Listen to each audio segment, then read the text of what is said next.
This wild section is looking fantastic now. I never really intended to put anything in this area at all. And it has since turned into like a wild area.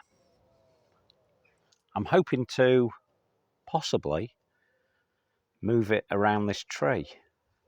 This is the plum tree that got some serious damage through the winter.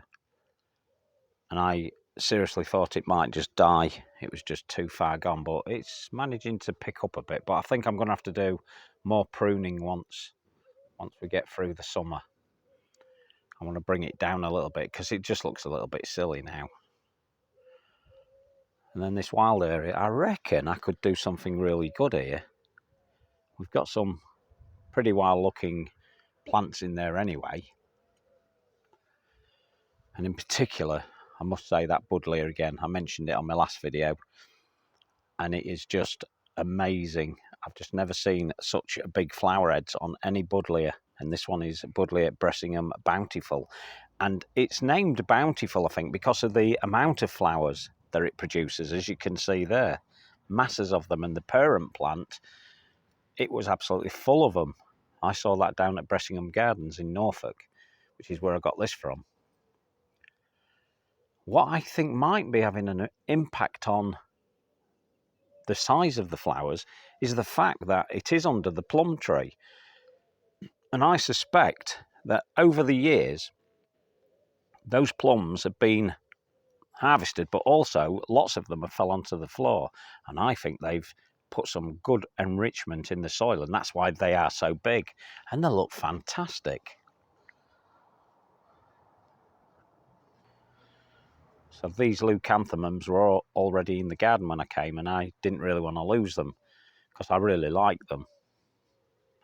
I don't know whether they're any particular variety. I don't know, but it don't matter, I don't think, because they are truly beautiful. And I split the original, I think there was probably a couple of clumps, the original 2 clumps that was in a tiny little border when we moved in. I split them into several, and I've moved them around ever since. I just like to keep them, especially with that eupatorium behind them. That's quite a nice little combination. The one behind it is Eupatorium cannabinum, the wild eupatorium. So it's really good. And then there's the solidago next to it, this left-hand side one, that yellow. It's not out yet, it's nearly there, but not quite yet. And that was in the garden when we moved in as well. Possibly in the same area. I can't remember, to be quite honest. But it's looking nice, so maybe I've got to consider making this a little bit bigger. I mean, I've got all this grass, and I'm sure I could move that another 5 foot towards me. Keep it rather slim as it is now. Because I've got to remember that in this little section here, where the grass is there, that's got some comasias in it, so I can't really do a lot with that, all but take away the grass and put plants in there so that the comasias still grow through them. But yeah, that might be something to consider. Might be my next project. More of a wild area, so we'd have to aim for some wilder plants, really. And one perfect one, which is right here, is this one. This is a Pete Oodulf Lithorum, and it's just a Lithorum species, but from the man himself via someone else. And that is more of a wild species anyway, so that would go in there very nicely indeed. Something to consider.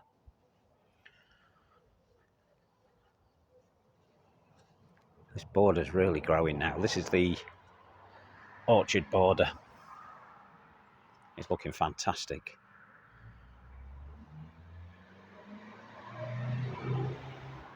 Now, I've been having a lot of thought since I was told that this possibly isn't Stewartii, and I've done even more research now. I've mentioned on other videos, and I am of the opinion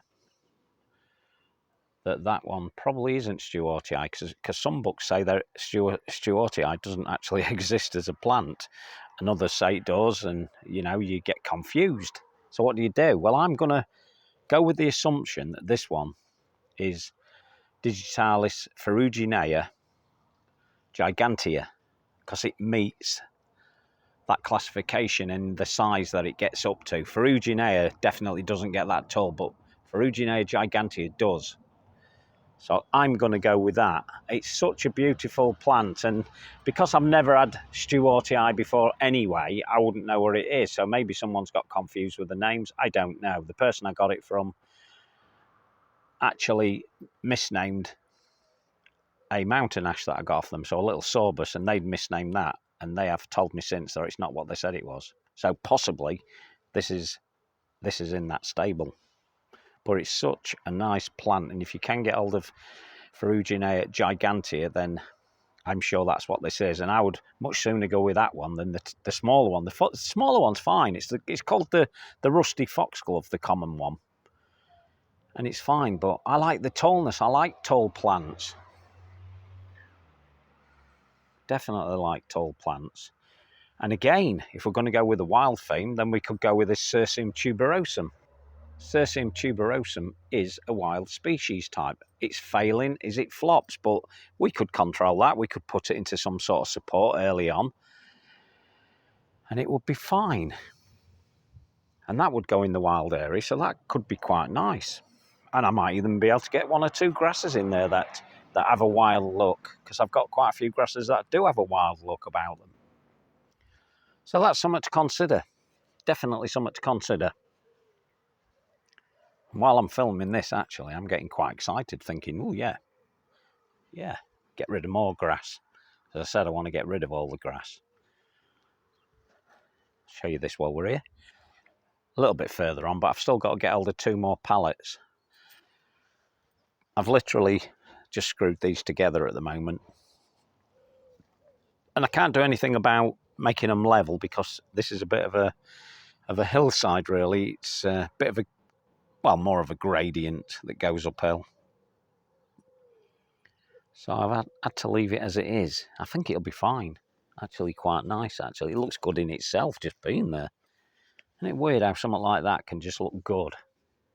I mean, some of you watching this will probably think that looks terrible. But I think it looks good. I'll take a little wander around and we'll try not to stop and view too much, because I do tend to do the same plants. And as I've said before, that's because some of them are just looking wonderful. So you have to give them a lot of attention. I'm a little bit miffed that Spud, one of my cats, absolutely wrecked all these alliums. This is one of 2 that's left in this border. And I'd hope to have those all over in here at the moment. There would have been loads this year, but he wrecked them. But he's a cat and we have to forgive him for that. Echinaceas are just starting to come out. These are Bressingham hybrids. And they're just about to come out. I can see there's a white one there. And then they should have all different sorts of purple, pinks, and all those sort of colours. And I'm still unsure whether this one is the one that I said might have a white one within it. And if it is, I know exactly which one it is. And I think 2 plants got put into the same plant pot that I bought. And the one there looks like they're going to be white, whereas this one's purpurea. But it's got this nice little green top to it, I noticed. Spotted that from up at the house. It stands out quite a lot. It's Deschampsia season at the minute, and some of them are looking great. It's my favourite, this one. Deschampsia Gold Tau. Worth having. You would think from the amount of seeds there that this is going to be a prolific seeder, but I can assure you it's not. It does seed around, I'll give you that, but it's not prolific. I don't find many. I've had these for the past 20 years. And you do find them, but not I have many. This theory that if a plant produces millions of seeds like this, it ain't going to be a very successful plant because it needs to produce a lot of them for actual offspring. That's my theory. I'm sticking with it. I'm still impressed with this. This is Lilac Bouquet. Fantastic. Looks great. Let's take you up to the Polo. That's the view through it at the moment. And that Lythrum back there, the purpley coloured one, is looking fantastic. Just doing exactly what I wanted the polo to do. Just give you this altogether different look, and it is working. It's working lovely. Let's try and carry on the tour. Let's try not get held up by too much. So we're now in July, and this is the season when we get a lot of the birches peeling back. This is when they're at the best for peeling. I call this bark therapy, when I remove them, and you'll find that it is good. It's nice to do. I enjoy it. And then the colour underneath, what would I say that is? I think that's more of a sort of a yellow, yeah, sort of yellowy white, and it will go pure white eventually once it settles in again. Some can be pink when you pull them off, but you can see just doing that, just take those off, it's fantastic. You don't need to do this, but I like doing it. I enjoy it. Oh, that hydrangea behind it looks fantastic now. It does look good. It's not in the best of health at the minute, but I only moved it last year, so it's still settling in. And what I should have done, or I should do even now, is take off those flowers, let it settle in and give it a good feed. It's in a perfect area, but it would have helped it. It'd have helped it settle in better, but I'm not going to do that. And that's Aspera sargentiana, a nice one. I like it.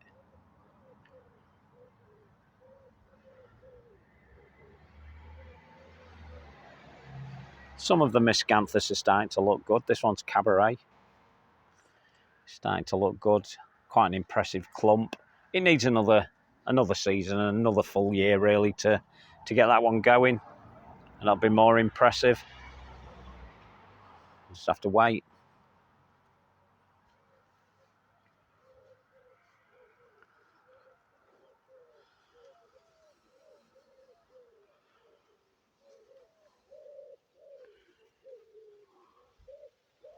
Yeah, there's a load more weed in that pond again. I keep taking it out every 2 or 3 days. I'm in there and pulling out that weed, and it just keeps coming back.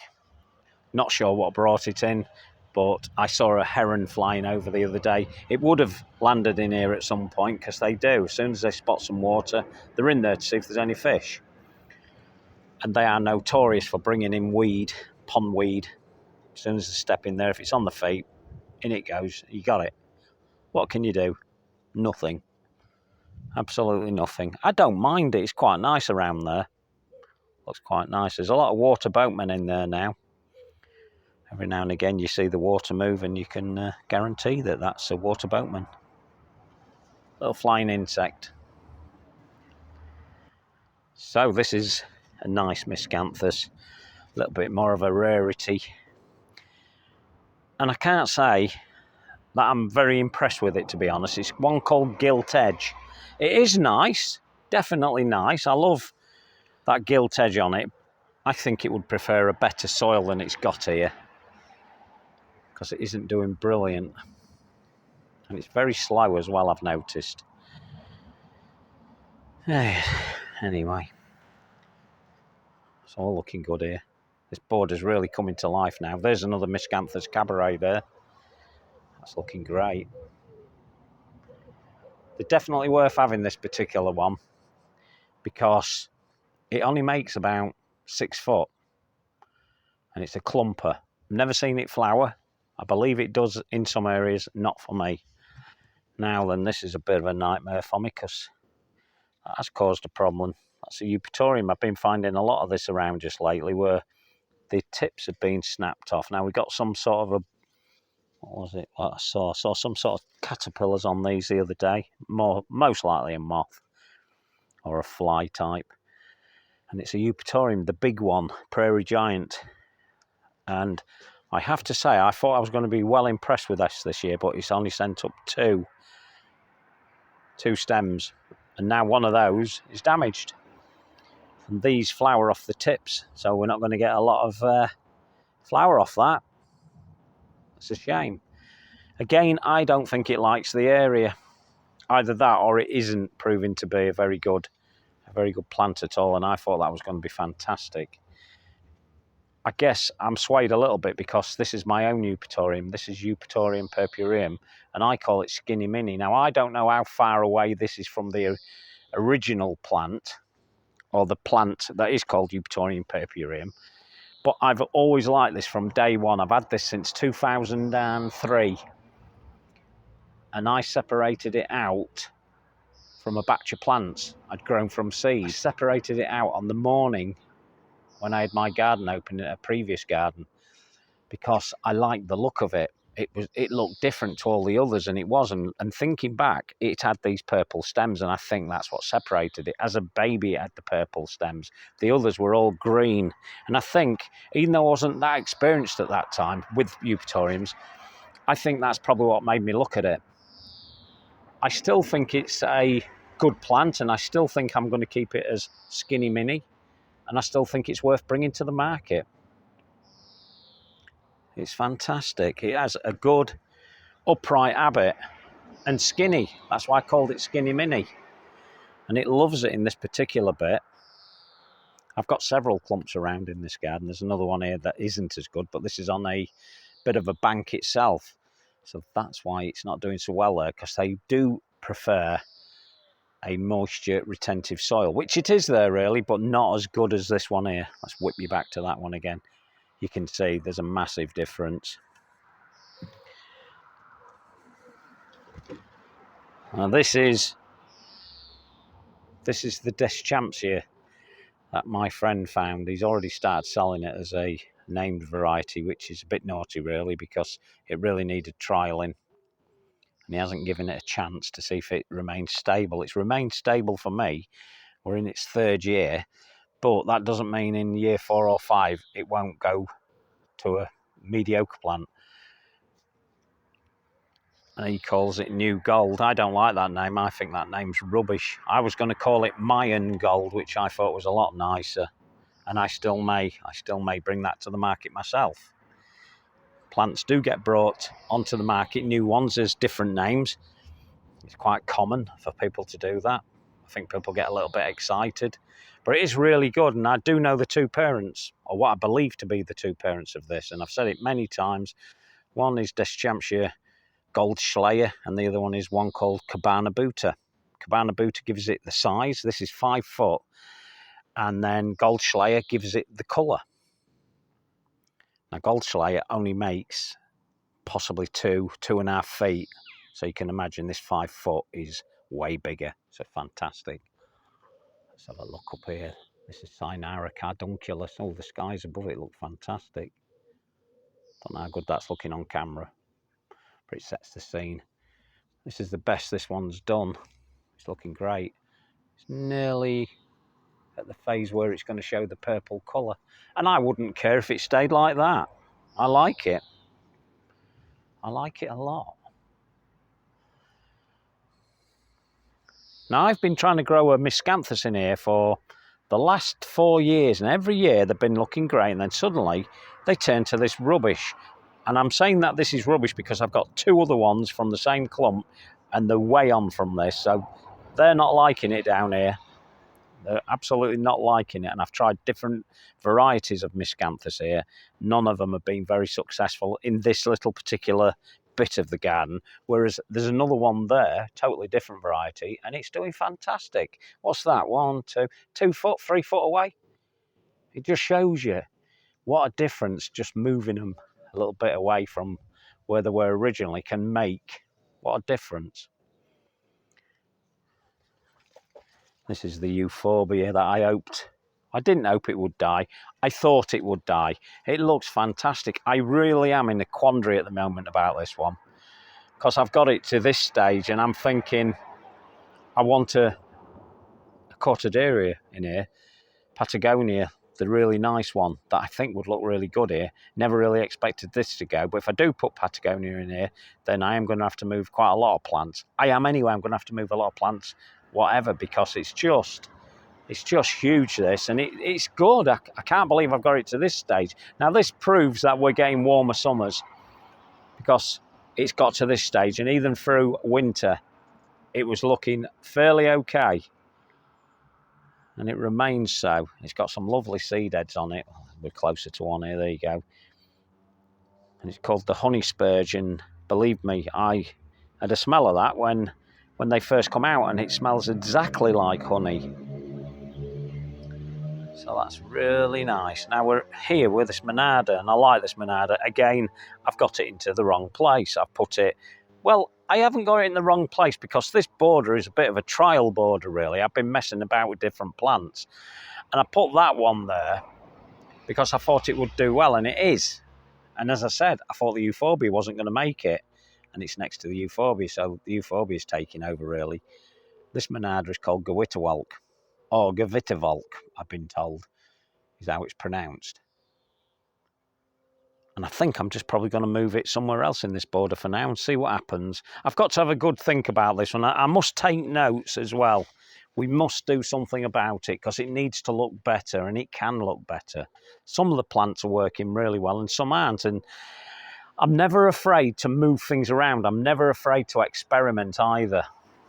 This Sanguisoba is the best it's ever been, but it's now 3 years in, so it's going to be fantastic. And it's called Blackthorn. Not really flowering properly yet. As you can see, the flowers aren't out. They are there, but they're not doing the thing yet. That's going to look fantastic. So generally, this border's okay, but it definitely needs some sort of editing. We need to have a think about it. We need to see what's doing well. We need to play with that, but we've still got to keep the interest. I still feel, again, I talk about man-made features all the time, and I still feel it's missing something. Still missing something from the middle of the border. It's a shame that the owl isn't in there on its post, but maybe it just needs something simple as posts in there. I don't know. It definitely needs a plant, and I can't remember its name. I will put it up on the screen. I can't remember exactly what it's called. And I planted 2 of these, and there's 2 of them in here, and I didn't plant them here. I planted them over this side originally, and I must have moved them because they're now over here. So I feel I must have moved them. And I obviously didn't know they were there because that Solinum wallichianum was planted next to it. Yeah, so I'm going to have to do something about that. The other one's over here.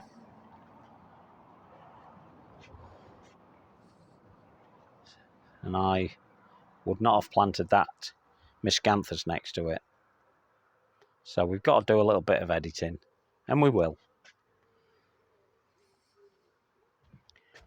Let's just do a little sweep round. I mean, it looks fantastic, I must admit, and I'm not bigging myself up here, but I think I've done quite a good job. I'm ever so pleased with it all. Sometimes you become unsure as whether or not the moves you've taken are the right ones, and you've just got to be prepared to take them out if they're not working. And I have done it several times in this border. I think that's why it's so slow, and I know that this has got a lot of clay in it. And I don't want to work with plants that are just like clay. I want to mix it up a bit. Not all plants do favour clay, but they will still grow in it. So we'll have to have a think about that. But it's definitely not where I want it at the minute. Actually, I think I put that euphorbia in there because I thought that would do it. But other plants are maturing now within it and around it, so I've got to think about them as well. There's lots in here that are looking great. So yeah, just got to think about it. Still looking good.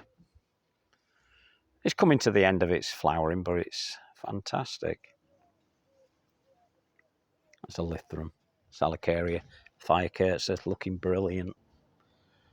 Oh, more damage on one of the grasses, look at that. It's what you've got to expect when you've got these grasses. Now, I could take that seed and grow it on,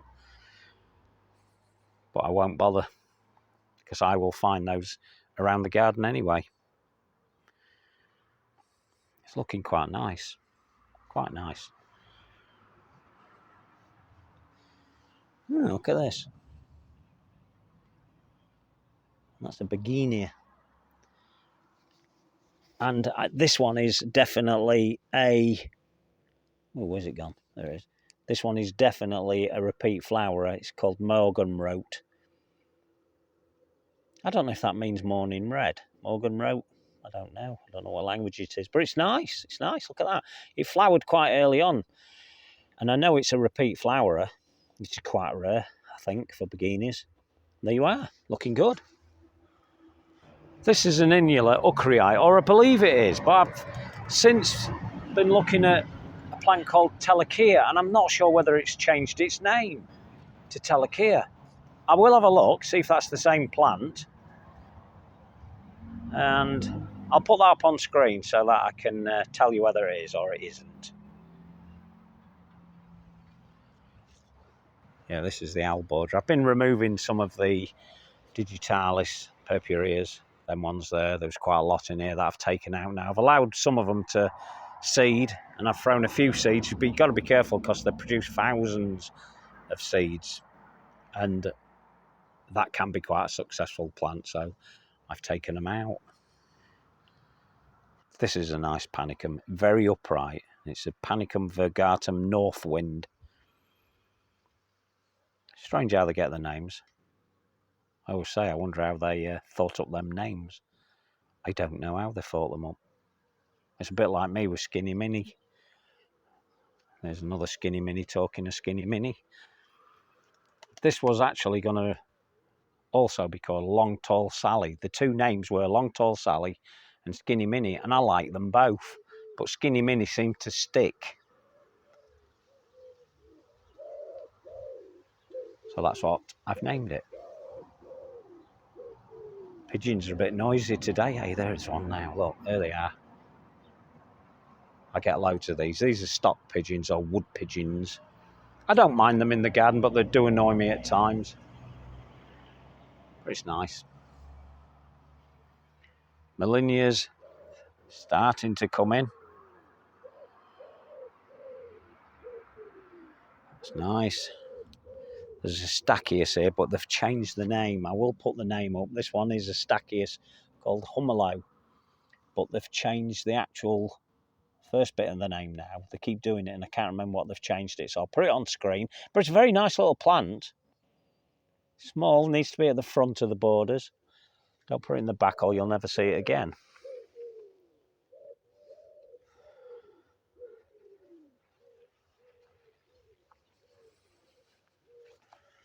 I've got to do something with that euphorbia. That's Malachi. I've got to take all that. Where it's looking yellow, looks terrible. It will actually come good again.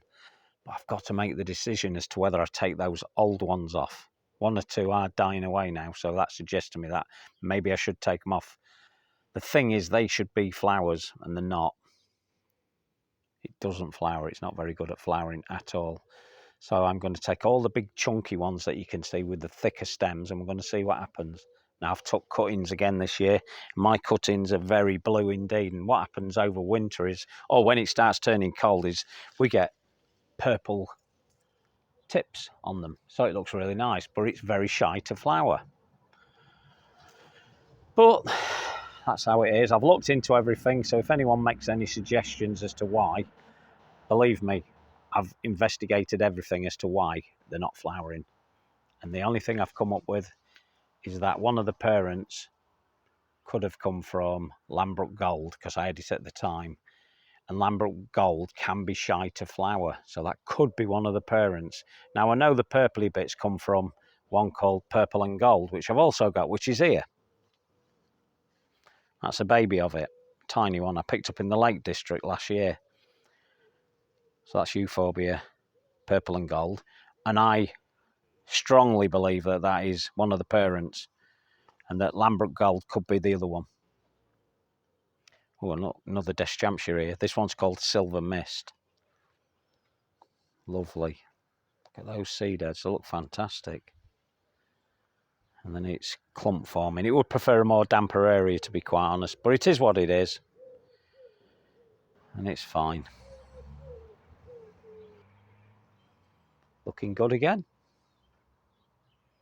I love this plant. It's an Echinops.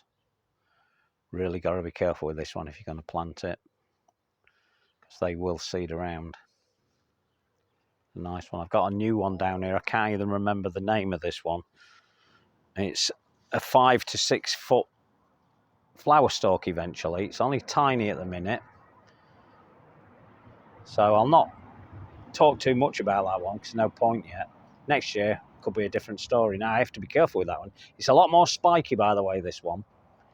See if I can find the name for you, because I know you're all going to ask. And I know the label is down there somewhere. Well, I think it is. Ah, yes, it is. Right, so there we go. Let's see if we can focus that one in. Nope.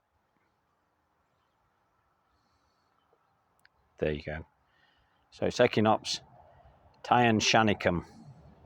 A very, very tall species indeed. I look forward to it. Now, what I was going to say was I've had to be careful, because I actually thought it was a weed a couple of times as it was growing. And this is why you should keep labels with them. That prevented me pulling it out, because I very nearly did. Another Lithrium. I know it's a Salicaria. I still don't know what it is. Again, that friend of mine keeps giving me these plants and not telling me what they are. Well, it had a label in this one and it should have been Fire Cursor.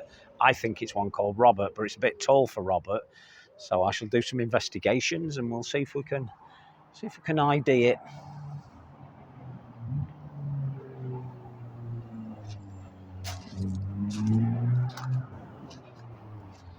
Looking great again. And it is, I'm going to guess the height at the minute. I reckon that's now 14, 15 feet in the air. I will do an official measurement, but not until about August time, when it really will be finished. While we're here we go. Now this is Digitalis ferruginea. And let's see if we can get it to focus. We're beginning to lose the light. These are a lot smaller, these flowers, than the other ones. Although the others look small, not as small as these. Now this is definitely ferruginea. And what's that made? 4.5 feet maybe? I thought they only made about 3 foot. But I guess in different gardens they make different heights. It is looking good. So we'll do more investigation to see if we can work out what it is. So this is another Monada. And it's Jacob Klein. Now I've got another one here that I bought this year that's Jacob Klein. This one appears to be a lot deeper leaf. And I bought this with a name on it. I bought it with a label, obviously, from a good supplier down in Norfolk. So it should be Jacob Klein, but so is that one. And I've yet to decide whether that one is, or whether this one is, because this isn't flowering yet. In fact, I don't think it's going to flower either.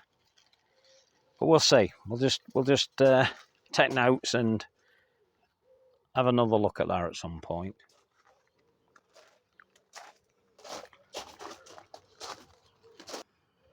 This is Bavoschia. And this was in the garden as well when we moved here. And I've managed to keep it going. It wasn't in this border. There was a tiny little bit under a shrub in this area, because there was lots of shrubs in this area at the time. And I rescued it, kept it going and planted it in different areas, and it's doing okay. Now is its time. If you've got a dry area, perfect. Absolutely perfect. It is fantastic, and it has a lovely scent to it as well. Nice. Still doing well, that. That's Catinus Young Lady. Still doing well. They're the seed heads. Very small, diminutive one. Probably make 3 foot eventually. Beautiful autumn colour, as all Catinus do. And that one is no exception, but a very diminutive one indeed. Don't expect any giants. And ironically, to the left there, that's where we had a bigger version, a purple one. So I removed that in favour of the other one, if you remember. For those that have been watching me for a while, there was a Berberis here, beautiful purple Berberis. I liked both plants, but the Catinus I would have preferred to keep. But it was in the wrong space, so it went. Berberis stayed. What did it do a year later? Berberis died, literally died within about 2 months. This is what plants can do.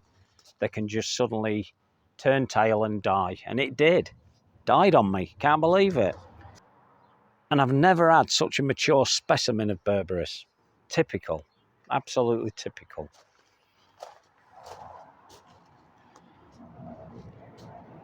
Bamboo, I see bamboos have been getting a bit of bad press again. Typical, innit? Typical people that don't know what they're doing. I am going to have a little preach now, people. So sit down, make yourselves a cup of tea and just enjoy this a little bit. Maybe turn the sound down a bit. I'm just fed up with people saying that bamboos are invasive. Yes, some are invasive, but there's a vast majority that are not invasive. They're just clump formers. This is a clump former. It doesn't run at all, never will run. It'll only ever clump bigger and bigger and bigger, which is a good attribute because if I want more of this one, I could easily take some splits from it. And this one is a Fargesia type, and it's a Robusta. So as you can imagine, Robusta is a fast type, and it's called formidable. Now, as I said, it's a clumper. It's never going to be any more than a clumper. Ones that are in the press that I've seen lately are the Phyllostachys again. And it really annoys me that garden centres are still selling these as clump formers. And technically, I guess you could say they are, but they're not, because they send out runners. They send out the odd runner, which in itself isn't a problem. But if you're not used to gardening, but you wanted a bamboo and you've gone for a Phyllostachys because you was told, both on TV, let's face it, Gardener's World are as much to blame in the early days. If you go and get one and you want a bamboo and they say, oh, get a Phyllostachys, it's a clump former, they're not. Trust me, they're not. I've had them. They're not. What they'll do is they'll send out a runner a certain time of the year, in the spring generally. They send it through almost 2 inches under or sometimes on top of the soil itself. And what will happen is they will then shoot away 2 or 3 metres and pop up. You'll spot them. And what you must do at that point is then cut it off. That's it. That's all you have to do. But you have to check the whole plant. Now, they've been sold as clump formers for as long as I can remember. And let's simplify it. The golden bamboo and the black bamboo are the 2 types that they sell as clump formers. Keep them in a pot. If you're not sure, keep them in a pot or put some bamboo root barrier in. It's the safest way if you don't know. But please don't assume that all bamboos are invasive. They are not. And it really annoys me because bamboos are a true grass. And as you know, I like grasses. And I get really fed up when I keep hearing people saying it's invasive. Or I had somebody come in the other day and went, oh, you've got the dreaded bamboo. And I sort of like shrug my shoulders, roll my eyes several times and just walk past and go to something like the buddleia. You know, because I just don't want to get into these conversations with people about bamboos. It just annoys me. This grass here, this is Miscanthus lutaria riparis, is very invasive. And I tell people, do not plant this if you get hold of it. Do not plant it in your garden. Now, if you can see down there, that black section, that's a bamboo root barrier. It goes down 900 millimetres, easily low enough to stop that plant spreading and easily low enough to stop any bamboo spreading. People don't do it. They just put it in the garden and think it's fine, oh, it'll be all right. But it's not all right. It's going to spread. So Phyllostachys, avoid them like the plague unless you're going to put them in a root barrier or you're going to put them in some sort of container. Then you'll be okay. There'll not be a problem. I've got another one here. There's another Fargesia here. And this one's called Winter Black. I've had that in there now. In fact, that was the first bamboo I actually put in here. And because it's in more of a dry section, it's hardly growing anyway compared to formidable. But it is another Fargesia. And it will clump, and it'll clump, I don't know, it could clump up to 10 foot. But it's not going to send any runners out, which will go even further over time. This one's going to pretty much stay in its clump and you'll always be able to control it. The trouble with the bamboo when it sends out the Fargesias, when they send that runner out, what happens is people leave it, and then what happens from that runner is it sends a runner out in turn. So it'll go runner, cross, people don't see it, and then it sends another runner out, and that runner in turn can shoot off that way, it can shoot off this way. And it's ridiculous, and it's just simply down to gardeners that don't know what they're doing. Or garden centres and these television programmes telling you they're fine. They're not fine. Trust me. I'm a plantsman, I know what I'm talking about. Well, I hope I do after all these years. Now, there's another one here, and this one's called Obelisk. Now, to start with, for the last I don't know, 2 years, 2.5 years. This one's been a little bit of a clumper and a bit of a floppy clumper because it's related to the umbrella grasses, which some Fargeses are umbrella grasses. And by that, I mean they look like an umbrella. They go up in the air and then suddenly they go outwards. That's fine. Put it in the right place, that's fine. This one is one called obelisk, and it will do a little bit of side swiping. It'll be more like an umbrella. And it's fine, as long as you've got it in the right place. And look at that now, you can see why that's called obelisk. It's going straight up in the air. Perfect. Put it in the right place. It's a Fargese. It ain't going to run, but I've still made sure I've put it somewhere where I can control the size of the clump. The clumps are easy to control. This formidable, I put it there deliberately because to the left, there's a telegraph pole that's in the ground, and it will kind of stop at that point. Should it get through and past and underneath that, I'll see it straight away so I can do something about that actual growth. Now, to the right there, it's hitting the deck. Not going to do any damage there, even if it went underneath the deck, but it's not going to do any damage anyway. I'm going on, aren't I? I get really annoyed by it. But there you go, that's what it does. I get annoyed by it because I used to do the questions and answers on BBC Radio Lincolnshire, and I got this question all the time, and it really annoyed me. I still do programmes with the BBC on Radio Lincolnshire, but they're usually on a Wednesday now. Once every 3 weeks, I choose the subject. And who knows, my next time, in 3 weeks' time, I might choose bamboos. So there you go. That's my little moan. Sorry about that, but I've just got to have a little moan and a little bit more of an explanation.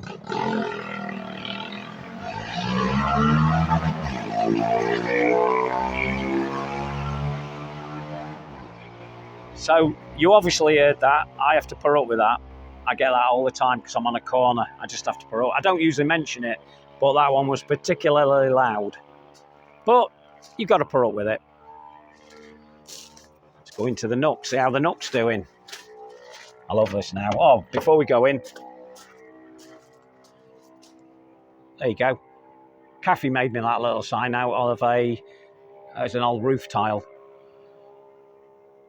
And I thought, we'll put it up. And it looks great. I love it. So yeah, this is the Nook. Looking good now. As I've said many times, it's deliberately pared back. There's not a lot in it. I am controlling it. I'm trying to control what I put in here. That I think, as far as I'm concerned, there might be room for more ferns, but I don't know. I don't know whether I'm going to put any more in. Bit of a tight Yorkshireman, so I might have to wait, see if any actually seed around, and they will over time. They're not getting as big as they should do because they prefer a little bit more of a damper area, these ones. Robusta should be fine, but they're exceptionally dry where they are, but they're doing okay. And if I just get a gallon of water onto them every now and again, that'll help them. They're still getting the feet in at the moment. They've only been in 2 years, and over time they'll be fantastic. So this is deliberately pared back. This is going through its leaf shedding period. I've already taken quite a few off. I only take them off if they come off easily. So you can see there, that's not actually coming off, so I'll leave it alone till it's a bit further along. This one is Eriobotria japonica. Although the name suggests it's from Japan, it's from Asia, so it's from China, really. I believe somebody's going to now correct me on that, aren't they? But it's beautiful. I love it, and it's more of a tender plant. I go back 30 years, we wouldn't have a cat in hell's chance of keeping that alive. That would die in the winter. I could almost guarantee it would. But here, in this area, it would have stood a lot better chance, and it's doing really well. I like it. It reminds me of a rhododendron. Not a big fan of rhodies, but big fan of this one. And it's called the Laquat. Let's try this one, shall we, while we're on camera? See if this one will come off without much effort. Yes, there you go. So there you go. When it gets to that stage, easy to pull off. I simply throw the leaf back on the ground. And that's the circle of life. Still got to mess about with this Lanicera. It's looking fantastic now, though. That started from a tiny little 1 foot plant that I found actually under that holly tree. And I moved it to there, and ever since it's been developing and growing, and at the moment I'm just clipping it by hand till it gets to the height I want it and the shape I want it. But it's looking good.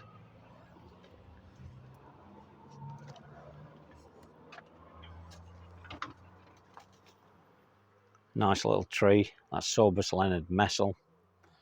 Only in its second year. Won't be a very big tree. So it's in a perfect position. And should it cause me a problem at the path, this is why I put them next to paths, I will then clip away the offending bit. But I shall remember that if I have to do that, I have to take that bit off as well and let it grow up. So it might get as tall as the telegraph pole pergola walk. It may get bigger than that. It may be smaller than that. I don't know. It depends. Soil has a big part to play in that. Ah, here's the Japanese garden. Still looking fantastic. You'll have seen this on my last video. In fact, as I'm filming this, I'm actually editing this one out. The one where I show you this and give you more of an explanation. And it looks fantastic. And here we go. Look, let's have another mount. Let's have another mount. There's another bamboo. And one called Sioux Beauty. And it really is a beautiful one. And this one is a clump former. I've had this one 7 years.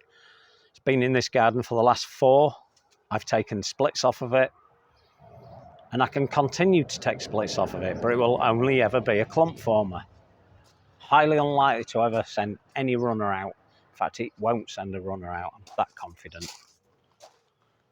Now, yesterday I stripped a lot of the seed heads off this. This is Anamanthi lesoniana, and I said to you, if you don't want too many seeds or seedlings, start taking the seed heads off. And that's what I did yesterday. And I'll show you now, because there's still loads in there. I'll show you how easy that is to do when it's at this phase. It is as simple as that. You saw that I had very little effort there taking those out. There's still plenty to see and get out, but as and when I can be bothered. Right, there's the other one that I believe to be Stewartii, but isn't. Not likely to be anyway. So we're going to call it Ferruginea gigantea, and that one is 7 foot. And Ferruginea gigantea does make 7 foot. So that's likely to be that variety. Very nice. I love it. Absolutely love it. It's them tall spires. You can't fail to be impressed by them. And it's a perennial one. It's a short-lived perennial, admittedly, but it's perennial nevertheless. Does well. I've allowed it to seed around all over in this area. I've moved it to other areas in the garden because I want it to be there as well.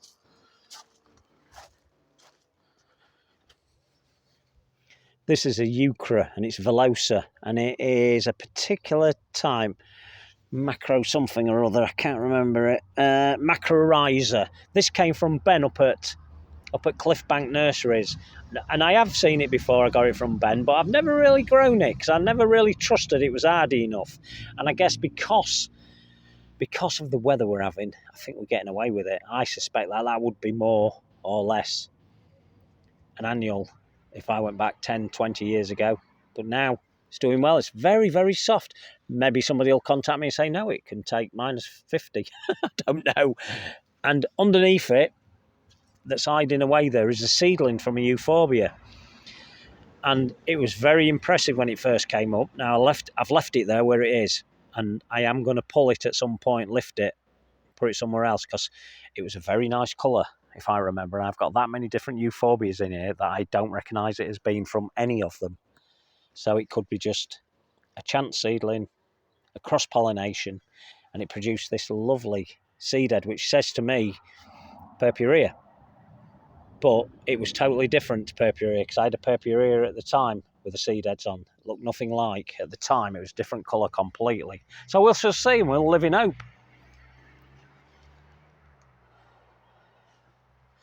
There's Persicaria red dragon. It won't cause you a problem, that one.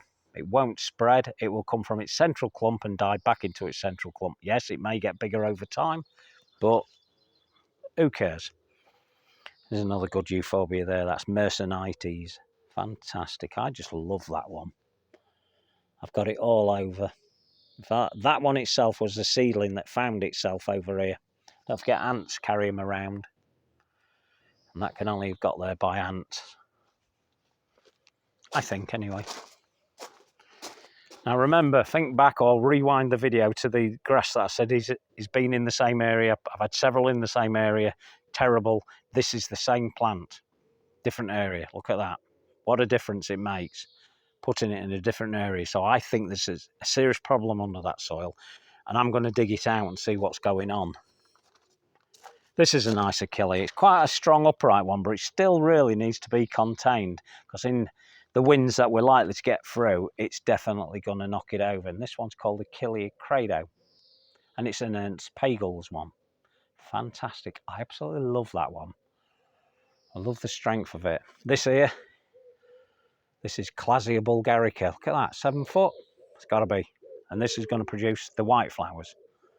We mentioned this in the orchard border, where I've got Cirsium tuberosum as well. But this one is Clasia bulgarica. They look very much the same, but they're not. To the untrained eye, that Veronicastrum, I like this stage. In fact, I absolutely love this stage where they have that white look at the bottom of them. And they look really nice, and the bees are going mad for them. Absolutely mad for them. Hylotelephiums looking good. That's Carfunkelstein. When I had the garden open, I sold quite a few of those as cuttings from this original batch of plants. And there's another one here. I love it. If you're going to get a sedum, maybe aim for that one. So that's Hylotelephium Carfunkelstein. Very nice indeed.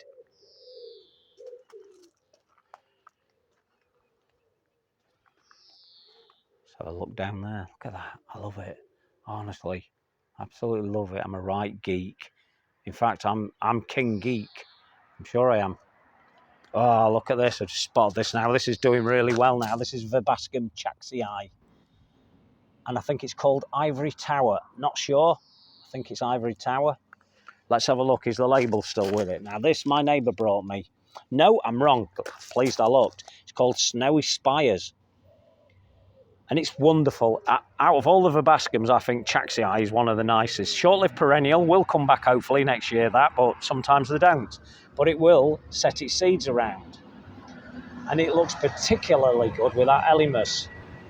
That's Elymus Magellanicus, and it looks superb. Just sat in there. It wasn't a self-set. I deliberately planted it there, but it does look good. I'm not bad at pairing up plants. I'm quite good. Again, that would look good in a more wild area. In fact, maybe that'll make it down into the wildlife garden. Who knows? This is a nice, very nice lavender. I love this lavender. It's very well behaved and very compact, and it has a nice short flower head. And this is Lavandula Munstead. Very nice. Oh, look, just spotted that. Look, you probably see the ripples in that water when I move around. There you go. Water boatmen. There's loads of them. Oh, for the first year ever, this lily is finally starting to send out a flower. Look at that. This one's Pygmaea, so I'm dead excited. Hopefully I think that'll take another couple of weeks before that'll be out. It's been sat there for a couple of weeks. Hopefully it won't be too much longer. There's another skinny mini. Looking fantastic. Lilac squirrel. A sanguisoba. Looking great. As I say, let's show you, let's give you a demonstration.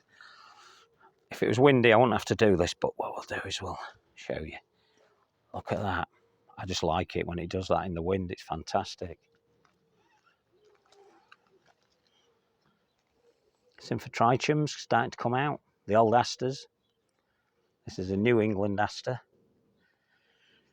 That looks wonderful. It's going to be more of a whitey, creamy colour, that one. Got a bit of work to do in this area, as I said. Here, I'll show you this. Look.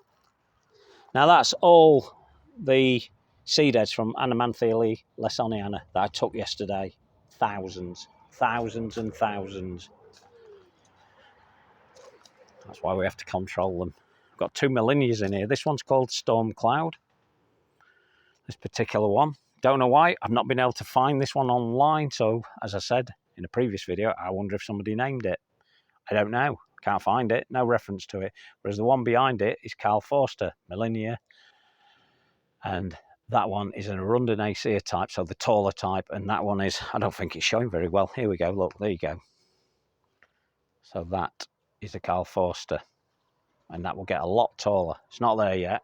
And then there's this Filipendula rubra venusta, and it has this candy floss flower head. Very small. Be careful if you have this one because it does seed around, it does run, which is great for me. I love that. Oh, and again, look, another bamboo here. Another Fargesia type, no problems. And a little Clasia bulgarica. Clasias do seed around. And there's one there, lovely. In fact, I could lift that one and I could put it into a pot. I've got plenty of those. Take another look at that because that looks great. The bees are loving it. They're all over it. All over it. Must say this rose, although very pale, I quite like it. Looks good to me. And it has clusters of these. It's going to grow taller than this, obviously. It's a climber. And it's called Perennial Blush. Nothing spectacular, I just like the look of it in the garden centre. I went to a garden centre. Ooh, we tend to use nurseries as opposed to garden centres, but sometimes you can't get them in all places. There's another Veronicastrum here, Virginicum, and I believe it's Alba. Let me have a look, so I can. Oh, is that a weed? No, that's not a weed. Oh, there's a weed there though. Oh God, it drives me mad when I come in and I have to start weeding. Right, let's have a look. Because I've got the label. Album, as in the record album. So that's Veronicastrum Virginicum album. Very nice. I'll show you it. Look, I'm waffling on and showing you a load of rubbish. Here it is. It's in the wrong place. It really needs a better place than this. It needs a soil that's well rich, and this isn't rich enough for it. But it's all right. It's doing all right. But I had intended to move it last year, to be honest with you. I just forgot.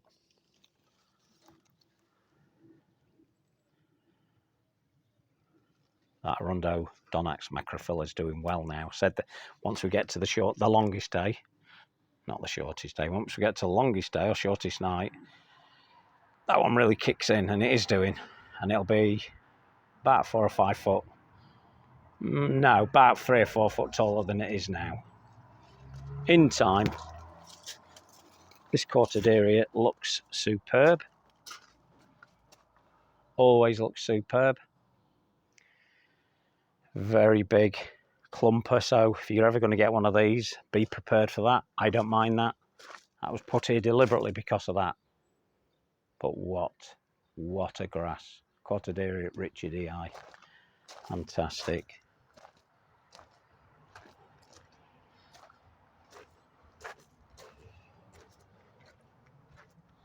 This is just Linaria purpurea, and it's actually a self-set, but I really like it.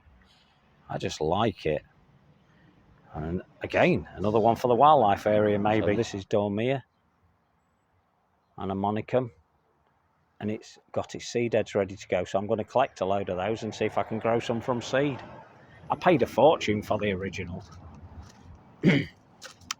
Right, as you can see here, we've got some weeds. Look, terrible weeds all over the place.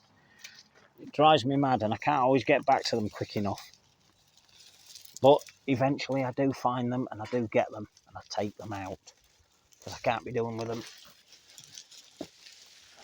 There we go. Huge great weed there. One what we call a sow thistle, or I call a sow thistle anyway. There it is, got rid of that. And there's still Digitalis purpureas to remove. That was a white one, that one. So it looks like it's already seeded. I should think it's dropped some seeds. I have to be careful when I lift them because I can end up actually spreading them everywhere, so I have to be very careful. There you go, when it's lifted. That's what you get. Generally, the garden's looking good. Hamish is enjoying it. Looking for his next meal. You won't think we feed him. He's actually better fed than me. I'll be honest with you. Don't tell Kathy. Looks nice. Lovely summer's evening. Absolutely gorgeous summer's evening. That looks fantastic. And that's a lavender. And a white lavender called Edelweiss. Nice, I like it. And I've got it in that cow feeder. And the rougher treatment you give it, the better it actually looks, I think.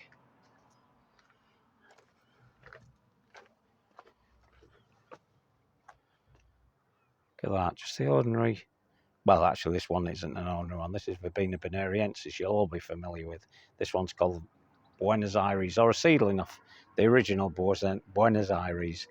I had to say in it that word. And it's very floriferous. Very. And a bit shorter, but with more flowers, so it's wonderful. Now, while I'm here, I spotted this. I don't think it'll do this one a lot of trouble. I spotted this from up the garden. It's such a big snail. Look at that. And they do tend to come up these, and they do tend to eat them. They try and strip them, but they don't do a lot of harm. Not with that one anyway. Close your ears. That's another one gone. Okay, so I think we're at the end really now. I wish I'd shown you this one a bit earlier. I don't know if I've shown this on the last video. This is a Nyphophia called Rufa. One of my favourites. My other favourite one hasn't started flowering and won't do for some time yet. But that is wonderful. So that's Nyphophia Rufa. More of a species type. Looking good. Looking good. So there you go. Bit of a long one again. Sorry about that. I think some of you like my long ones. I do go on a bit, but hopefully you're learning one or two things from me. Hopefully you are. And you've seen plants that you've probably never seen before, because I'm not known for getting bog standard ones, although I have got bog standard ones. Oh, let's not miss this one before we go. I've mentioned this several times.